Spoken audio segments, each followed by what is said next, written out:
Hey, good evening. Good evening. How y'all doing? I hope y'all are well. Workshop Sunday is back. This is our first one, the first Sunday in November. This is our first Workshop Sunday in a few months now. So I want to welcome y'all to this video. And I hope that y'all, of course, like I said, are doing well and, of course, are ready for the information tonight. If you need to get your pens, papers, notebooks, that kind of thing to, of course, write some notes down in, please feel free to do so. I'll give you a few moments, of course, before I get started. So I just want to open up, of course, like I said, saying this is our first Workshop Sunday in a while. Tonight is all about the importance of communication. It's about relationship communication, and this is the good. The reason, of course, excuse me, the importance of good communication within a relationship, because we know that without it, the relationship cannot survive. So I hope that y'all are back with your pens and pads and papers and all that kind of stuff to write and take some notes. I hope that y'all are back by now. So I'm going to go ahead and get started. Like I said, this video is about the importance of good communication within the relationship. We all know that communication within relationships is very important, because once you, of course, start getting to know someone and that kind of thing, that's the only way that you can do so. I guess I put it that way. And I'll get more into that as we go along. But like I said, this is the good about that. The importance of the good communication and what it can do for you and what it can, of course, do for the relationship. I guess I put it that way as well. This video is for those couples who are looking to, of course, improve their relationship communication, and also for those who are in the dating game trying to, of course, date and that kind of thing, trying to move towards commitment. This is for you all as well. So like I said, definitely let me go ahead and get into it.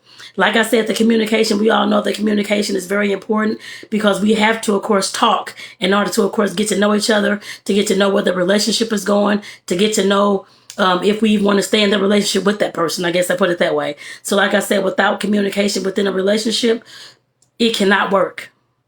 I put it that way. The first thing I have down in my notes is that communication helps you to get to know each other and what's going on in your partner's world. Like I said, you do by talking and communicating and asking all those hard questions and sometimes the soft questions and that kind of thing as well, you can get a chance to, of course, know your partner. And your partner can, of course, know you in return. This, of course, opens up doors to find out how compatible you two are. Compatibility is very important within the relationships. If you all, I heard the other day, what is it called? Equally yoked. That's what it reminds me when I talk about compatibility. You have to make sure that you, of course, like I said, are asking those hard, those soft, those easy questions, open-ended questions, trying to get the information that you need to find out whether you and this person is actually compatible or not. You have to figure those things out. And like I said, you all have to talk about those things. You want to know if that person feels the same that you feel, are in the same arena, I guess I would say, when it comes to when it comes to whether it's having kids. I guess use that for example. You want to know if the person that you're, of course, are trying to get in this relationship with, or already in this relationship with, if they're, of course, wanting kids, not wanting kids. If you're wanting kids and they're not, of course, like I said, that's a conversation you all should be having way before you even get into that, into those commitments. I guess I put it that way. But if you're already in that, because I was in a relationship like that, somebody wasn't really honest with me, and when I was asking questions, and I'll get to that later. But like I said, you definitely have to realize and understand that at some point, if you all are talking, trying to get to know each other, and find out that you're not compatible, you have to decide what you're going to do within that relationship. Yes, you can stay and try to figure out whether you all can work these things out. If that's best for your relationship. Some may think it's best to, of course, end things. That's kind of up to you all. But like I said, definitely communicating will help you know how compatible you are. The next one, by communicating, you will know whether, I guess, what that person likes and dislikes are.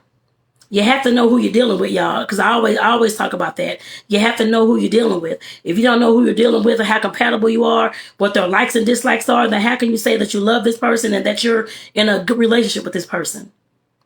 You have to know who this person is that you're either married to, dating, in a committed relationship with. You have to know this person. And like I said, getting to know this person, the only way that you can do that is by asking questions. And thank you, Will Goatley, for tuning in. I hope that you're doing well. And like I said, you definitely have to ask questions to find out who this person is. It's not just you met them on the first date. I have heard people say that they, of course, met somebody the first date. They got married 2 months later or 3 months later, or love at first sight and that kind of thing. I'm sure that works for a small percentage of people. I'm sure that.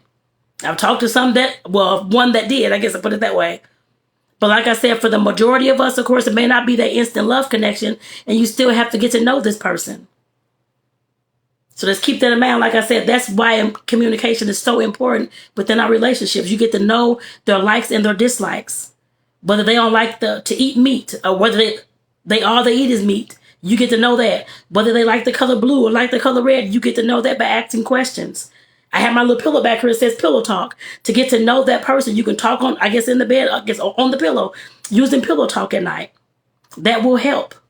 It definitely does help. I guess I can't say it will help, but it definitely does help for you to get to know that person and for you all to get your communication moving and flowing forward. I guess I put it that way. Another thing, you get to learn their morals, their beliefs, and their values by talking to them. Getting to know that person means that you have to understand where they're coming from, what their values are, what their morals are, what their beliefs about life, politics, religion, like I said, having children, owning property, starting a business, having a career at a job. You have to know those things. You have to know, like I said, getting into the relationship with the person and having all this communication, that kind of thing. You get to know those things. You get to know what their character's like. You get to know what their integrity is like. You get to know what their level of loyalty is like. The level of trust, you get to know all that by asking questions. Like I said, in my eyes, I'm not one who's going to sit back and just get into a relationship and just go with the flow. I'm going to ask you all the questions I can when I first get to meet you. I don't care whether you like it or not. Like I said, that's just me. So I can get to know who I'm dealing with. And know right off the jump whether I'm going to waste my time with this person or not. I always talk about the relationship. Of course, you have to decide what you want to put up with within that relationship and whether you want to stay in that relationship. And like I said, the communication, getting to know the other person, that is key to whether y'all survive or not in that relationship. A lot of relationships end because the communication stops and people are walking on eggshells, throwing stuff up under the carpet, thinking that it's going to just stay there and that kind of thing. Try not to say things to offend the other person. You have to communicate in order to get to know this person. You have to know whether you all are compatible, their likes or dislikes, and their morals, beliefs, and values. That's something that can happen when you start communicating.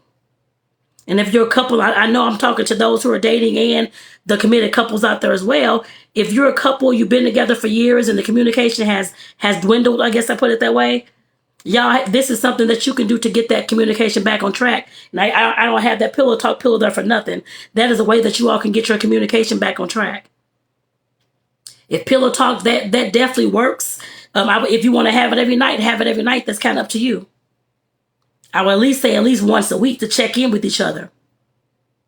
So you can know what's going on in this person's world. And so that they can know what's going on in your world as well. The next thing, the importance of good communication, it prevents confusion and misunderstandings. I can't tell you how many times that, of course, I don't know how many of the relationships I've been in so far, probably the serious relationships, the long-term relationships. This is my third. I've had some short ones I don't even care about, but the long ones are the ones I usually talk to y'all about and tell y'all about and teach y'all my lessons about. And I know that a lot of confusion, a lot of misunderstanding can come from a lack of communication. We all assume a whole lot of things. Like they said, you make an ASS out of you and me if you keep assuming stuff. You're not asking the questions and you're not communicating with your partner to find out what's what. You have to communicate. Like I said, it prevents that confusion and those misunderstandings. You're thinking this person feels one way, and because the way they made their nonverbals, and I get into that in another week. But like I said, thinking that they feel another way and they don't. You can't just keep assuming that folks feel a certain way if you have not asked them. You don't know how they feel. You have to ask people things. So preventing that confusion and those misunderstandings, my first thing that I have down here is say what you feel and express your opinions. I also have down here in quotations with the love, because I know sometimes people can come off and F you and I don't like this and all this kind of stuff going off on people. I'm not talking about disrespecting anybody. I'm talking about coming into the situation, the conversation with coming from love. I guess I put it that way. And the I don't like when this occurs, or using the I statements. I guess I'll get into that later too. But like I said, definitely using the I statements. I don't like when this is going on, that kind of thing. Like I said, you have to express yourself and tell your partner how you feel. You can't just sit there and, like I said before, sweep things up under the carpet and expect for things to be okay. It's not going to be okay. I have done that before. And I know I've told y'all some of the things in the past, but like I said, I have done that before. Trying to walk on eggshells to prevent this person from getting all upset and having a nasty attitude and all this kind of stuff. That was my fault. Yes, the attitude was on him and all that. But like I said, the me not saying how I feel and expressing my opinions, that was on me and caused some of the relationship breakdown as well with the communication, those kind of things. I know that now. I didn't know it back then, but I know that now. Being in the relationship that I'm in now, I know that now. And like I said, you definitely have to say what you feel and state your opinions from love, y'all. And I have down here also, stand up for what you believe in. You have to advocate for the things that you believe in. If you believe that, I don't know that, well, I'm not going to use anything very, very political, but if you believe that the Clumps is a good movie or Professor Clump is a good movie or whatever they're called, then say that. Like I said, definitely stand up for what you believe in. And you believe that there are no child should be suffering or homeless, then stand up for that. If your partner doesn't believe in that, that's okay. You can decide whether you want to stay with that person that doesn't think that kids need to be protected or not. That's a choice that you have to make. But stand up for what you believe in. Don't just sit there and passively say, oh, your partner says, oh, I don't like these homeless folks are always out there acting crazy and they can all get jobs. If you don't like when your partner say that, then say something. Don't just sit there and just deal with it and passively say nothing. Your partner's going to assume that making an ASS out of you and me, that you feel the same way that he or she feels. And they're going to keep going on with that same story every time they see a homeless person. Like I said, you have to understand that not standing up for what you believe in gets you ran over. If you believe that you are not going to put up with somebody that's disrespecting you, then you have to, of course, voice those things. Not just when you're getting disrespected just to say, oh, well, maybe they're upset and not say nothing about it. If you believe that you should not be disrespected, then stand up for your rights. You have to do that. Your partner, I can't say they don't care, but they're coming from their own worldview, their own sense of belief, morals, and values. They have no idea unless you have told them already what you believe in and what's going on. You have to stand up for yourself and whatever it is that you believe in, whatever causes that you believe in. And like I said before in the first one, getting to know your partner and how compatible you are. If this is something that's near and dear to you and your partner can care less about it, that's something that you have to decide whether you're going to stay in this relationship or not. Sometimes when folks have different values and beliefs about different things, they're not going to change it because you said so. And you have to figure out whether you're going to deal with those things for the rest of your relationship duration, the rest of your life, or however you want to look at it or not. You have to decide that, but you have to stand up for what you believe in. If not, your voice is not going to be heard within this relationship. I don't care if it's about you and your other partner, or if it's about kids, if it's about abortion, if it's about something in religion or politics or whatever it is, stand up for what you believe in. You don't have to have a knockdown fight about it, this kind of thing. But of course, you can respectfully agree to disagree when it comes to different things. But you have to realize that if your partner is steadfast on certain topics and certain beliefs and values and that kind of thing, and you're not, y'all are going to have a heck of a time trying to, of course, gel together, I guess I put it that way. You have to be compatible on some kind of level. Like I said before, equally yoked. I just learned more and more about that last week. But like I said, you definitely have to be compatible. That's what that means to me in my eyes, on some type of level. The next thing I have down here, when somebody's, of course, talking, communicating, that kind of thing, in order to prevent those confusions and misunderstandings, you, of course, found out what their expectations are. All that talking, all the stuff that you all were talking about and that kind of thing, you get to find out what their expectations are, and they find out what yours are as well. And what I mean expectations about the relationship, about life, about, I don't know, about career or business, whatever it is y'all are doing and whatever kind of goals y'all have set.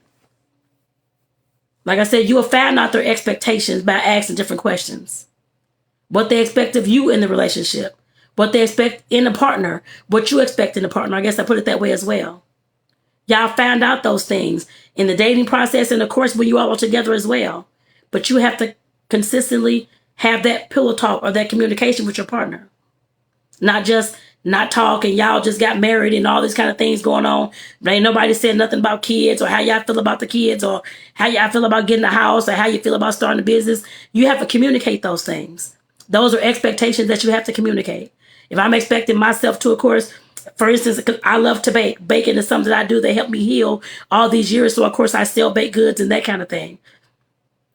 And if my partner did not believe in my expectations of my business or me wanting to start a business, they don't like business owners, and business owners, all they want is money and this kind of thing, we're going to have a problem in this, I guess, for the duration of our relationship.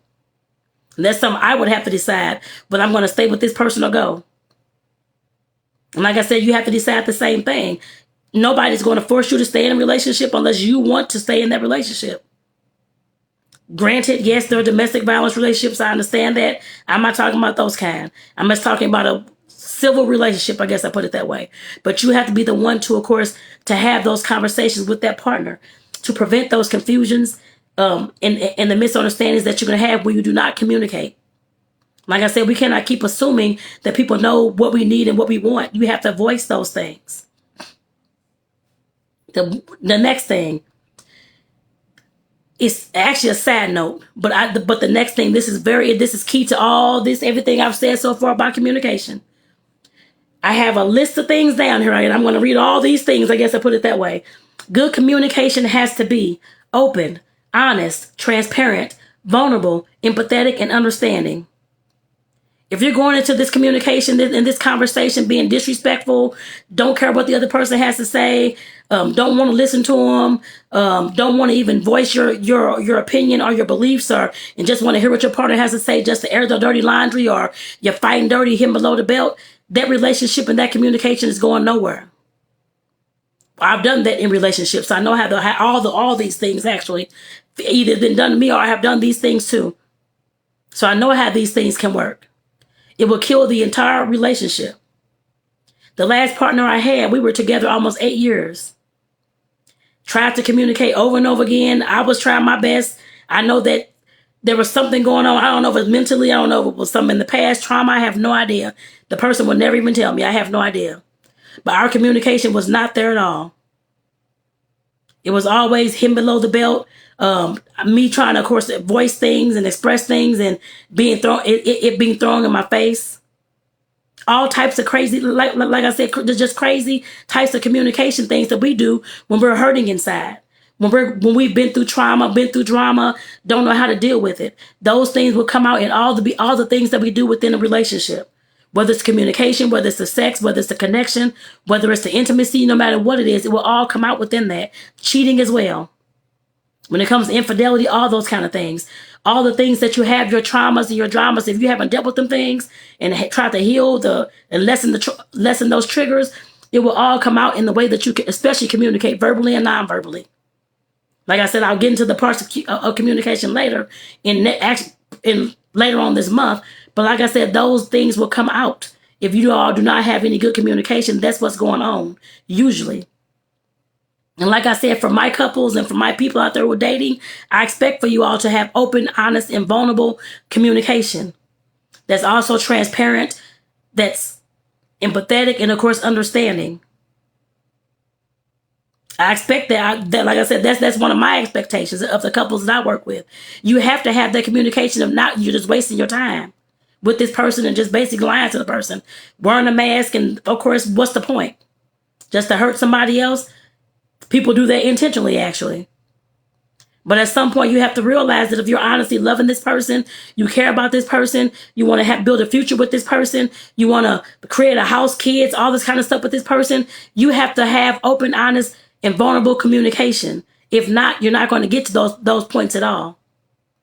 Nobody wants to be with somebody where there's constant lies, where there's constant you wearing a mask, trying to fake that you're feeling good every day and that you're happy every day, knowing well that you want to kill yourself or you're depressed or you're just unhappy. I guess I put it that way. You have to be honest and open with your partner.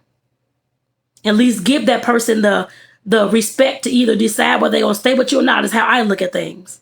I always have said that in all my relationships. I may not have gotten that in return, but that's okay. But like I said, I've always said that in all the relationships that I've had. Please tell me the truth. Nobody wants to be going for 10, 15 years in a relationship and they come to find out that you're, that you don't want any kids. That's why y'all never had any. You have to be open and honest with somebody from the get-go. and expect that in return as well. If that person, I have a note down here as well. Let me make sure I'm reading all this. Okay, and this is actually for the next week's communication video about bad communication. But just know, since I was already getting into it, just know that if that person that you're with is preventing and not wanting, preventing the communication, not wanting to open up and avoiding talking to you, that is a problem. And like I said, I'll get into that in next week's video about the bad parts of communication. I guess I put it that way. But like I said, with this video about the importance of good communication, you have to be open, honest, and transparent and vulnerable, y'all. I know a lot of folks don't want to open up. I understand that. Of course, when it comes to those past, like sexual abuse, I've been sexually abused. Seeing my parents, of course, my dad beat my mom a lot back when I was a kid, up until I was actually in college. Drug usage going on in the home with my parents as well. And within the environment that I was in, people being killed, that I've seen, gang members and all this kind of stuff. I've seen all types of trauma. I was diagnosed with PTSD back when I was in college, actually. Used to have bad dreams all the time. Was triggered all the time by somebody fighting or somebody, gunshots or whatever the case may be. I had to work on myself, and that's why I talk to y'all a lot about working on yourself first before getting into anything. But I know for some of you it's already past that point, but you can still work on yourself at any point. Like I said, in order for you to have that open communication, that communication where you can, of course, talk about your life and talk about what happened to you and how it's affecting you and your relationship, you have to deal with those things first and foremost. Like I said, that's why I always talk about trying to figure out who you are and what you, of course, what you like, what you dislike, your needs, your wants, what triggers you have, what traumas you've been through, how it's affecting your sex life, your communication, your connection, your lack or intimacy with your partner. You have to look at those things within your own life. If not, the relationship that you're trying to get in will not work as you want it to work. I guess I put it that way. And the communication will be affected. So like I said, I'll get more into that next week. But like I said, for this week, I definitely want to make sure I put out and let y'all know that the importance of good communication. This is all about the good in the communication, the things that you can get out and put into the relationship where you all are, of course, communicating in a healthy way. I guess I put it that way. A healthy way, a loving way, an honest way as well. And communicating pillow talk, like I said, back here regularly. If it's every single day, then make sure it's every single day. If it's every single week, it cannot be no longer than a week. In my eyes, for the couples that I deal with, you cannot go no longer than a week without talking to your partner about something, whatever goals y'all trying to reach, whatever it is, some kind of deep communication.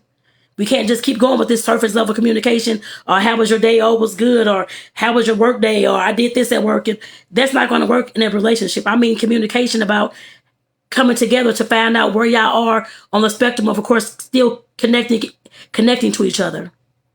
How your actual relationship is going. Is the communication good? Is your sex life okay? Is your connection good? Is your intimacy in your romance with each other good? Are you missing something? Those are the kind of communications I'm talking about. When's your next date night? Planning those kind of things. All those communications about the good things that, of course, can occur within your relationship, we have to have that at least once a week, if not every single day, if you want to have it every day. Some people don't, but it's just up to you. You're going to have it every single day if you like. Me and my partner, we have it several times a week. It just depends on what's going on. We have different goals. We have different things that we're trying to work on, coming together to, of course, support each other on those things as well. We talk about that a lot, actually. And, of course, our jobs and that kind of thing, too. But like I said, in order for you to have that good communication, it has to happen on a regular basis, not just every month or every 2 years or that kind of thing. It has to happen on a regular basis. So like I said, I definitely want to thank you all. I saw some people hop on. I'm pretty sure once I get off, it's going to show up. But I want to say thank you, Facebook family, and thank you, Instagram family. I have, Will Goatley, Sweetie5253, and Faye Richard. Thank you all for tuning in. I hope that you all are doing well. Like I said, join me next Sunday about 7 o'clock p.m. Mountain Standard. Lord, is it MST, Mountain Standard Time? Lord, I'm in Arizona. But Mountain Standard Time for the next workshop Sunday. And like I said, it's going to be about communication. It's going to be about the bad of communication. The things that, of course, that we need to talk about in order to, of course, fix the communication so it could be a healthier communication, a healthier conversation, I guess I put it that way. We have to talk about the good, the bad, the ugly, and all types of stuff in order to fix the things that we know that's broken, y'all. So with that, I want to say thank y'all for tuning in. Again, this is your relationship and life coach, Tonetta. I want to say thank y'all for being here. There's going to be a link in the description of the video just in case you all need some resources. I have some workshops on there. I have some courses on there. Free ebooks on there, all that kind of stuff as well. If you all need those things, go pick them up. There's one thing I do want to point out. The ebook I was just talking about, the Where Are You? If you're having a problem trying to have that open, honest communication, that ebook would actually work very, very well for you. In that ebook, I go over 7 different main things. I guess relationships is one, career is another one, exercise, health and fitness, all those types of things. Like I said, there's a lot of things that's in there. But of course, you definitely need to, if you're having issues with trying to figure out who you are so that you can tell your partner these things, get that ebook, y'all. It's called Where Are You? Just click that link either in the bio on Instagram or in the description on Facebook to pick that up. I ask you all kind of questions in all those different areas, 7 different areas to, of course, figure out where you are in life so that you can know where you're going to. And like I said, that will definitely help you when you're talking to your partner, trying to communicate, trying to express yourself, trying to open up and that kind of thing. That ebook will definitely help you. So like I said, definitely check it out, y'all. So like I said, I'm going to go ahead and get my butt off here. Like I said, again, I want to thank you all for, of course, tuning in. And Richard, you say you need to learn how to read women's body language. I will talk about body language. It won't be next week. It'll be one of the weeks following that. I guess I put it that way, because that's actually a part of communication, the nonverbals. So I will talk about that. And if you want to DM me to let me know kind of what the issues you're having are, just definitely let me know. Just like I said, feel free to DM me. It's not a problem. So I want to say thank y'all again, like I said, for tuning in. This video was all about the good of communication, the things that you, of course, need to, the ways that communication can, of course, help your relationship. And like I said, again, this is for those who are, of course, in committed relationships, married or not, and also those who are dating and trying to move towards that commitment, because this information can definitely help you as well. And if you know somebody that needs this information, tag them in the comments below so they can check it out as well, y'all. So take care, y'all, and have a good one. I'll see y'all next Sunday about 7 p.m. Mountain Standard Time for the next Workshop Sunday video. Take care, y'all, and have a good one.